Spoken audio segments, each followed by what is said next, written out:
Here's your host, Rich Rogenmoser. Hi, folks. Welcome down to Heard It on the X, the East Coast premier music talk show. I'm Rich Rogenmoser from Music Exchange. As always, my sidekick, the Doctor. Hello. I'm actually wearing a Doctor T-shirt. I noticed today on my way in. It wasn't even on purpose. I see that. You're letting everybody know exactly who you are. I think we should start getting these printed, get them out on the streets. You arrived late today because you wanted to be part of the Bills' perfect season. Yeah, one of my favorite teams already had a perfect season. I'm a Detroit Lions fan, but it looks like my Bills could be well on the way to another one. On their way to drafting a first-round quarterback, probably. Yeah, it looks hopefully Ryan Mallett. But yeah, me and the beautiful Ashley Rose sat through another painful Bills game, and then got in traffic, and then we stumbled in here a little late. Yeah, and you smell like alcohol, too. What? No, I'm kidding. No. I'm kidding. This week we had a great show. We got Fee Waybill's going to be on with us, talking about October 16th. He's going to be at Rapids Theater. Yeah, that's a really cool venue. We're going to talk to him about that. Yeah, and I'm a Tubes fan. I really was a Tubes fan. I always think that the Tubes were really ahead of their time. Were you a white punk on dope? No, I was not. That wasn't I was you? not. I was an altar boy, really, at that time when that came out. I could see that. Oh, yeah. But I did think that they were ahead of their time. I mean, even that song, White Punks on Dope, came out 75, which, the punk rock scene didn't even start until 77. Yeah, they preceded a lot of the stuff that they did.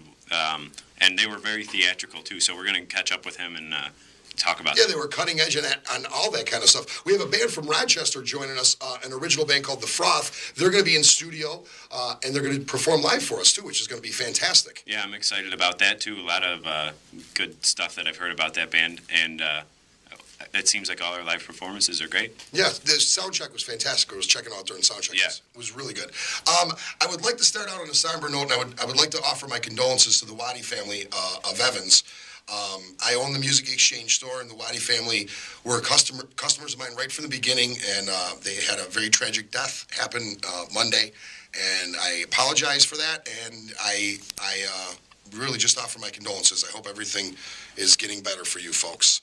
I'd like to talk about a new sponsor that we have, Gelbert and O'Connell, and I kind of wanted to take a minute and talk about the sponsors of the show, because this show is our show. The stations, the affiliates that you listen to us on are not employing us. Yes. Therefore, we run ads independently of the stations that run our show. But we do take the sponsors very serious.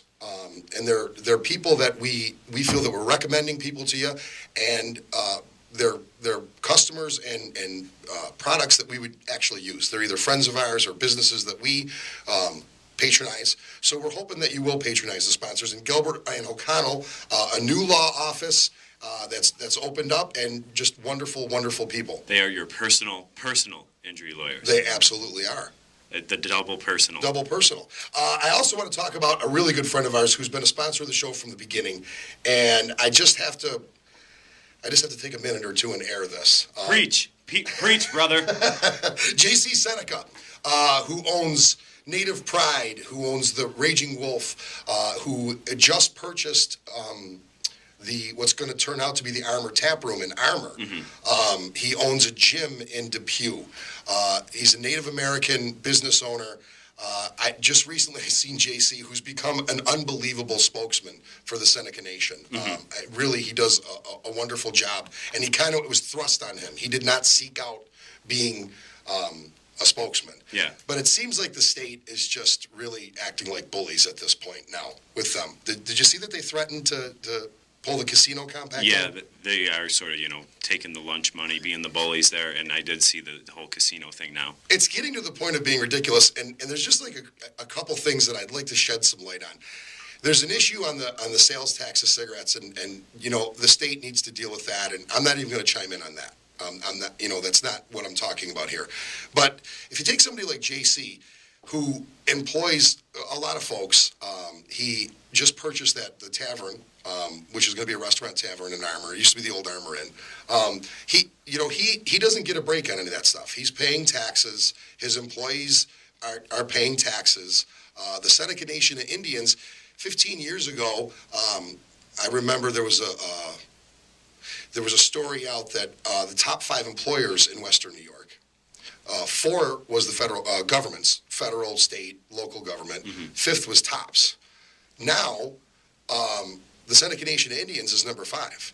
Really? Yeah, I didn't know that. And government jobs still exist in the other top slots, but Seneca Nation Indians is number 5. And these are people that, these salaries are taxed. Yeah. I mean, the only thing that's not taxed is the cigarette stuff that's on the reservation and the gas stuff on the reservation.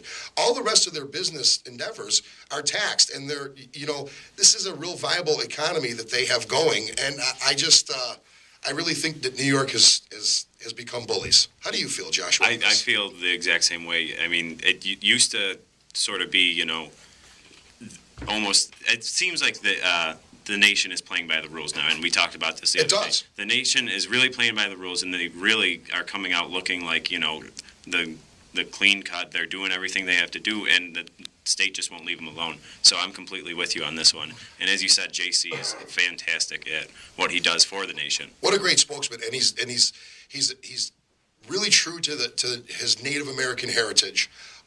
He'll do nothing against that. But he's also a great American, and he's a great businessman. He's a great local businessman, and he's somebody that that we should really take into our hearts and patronize what he has going on. So that's just my 2 cents on it. I don't want to ramble on and on and on about stuff that's like that, but I do feel that. Once again, New York State's a bunch of bullies. Yeah, I do.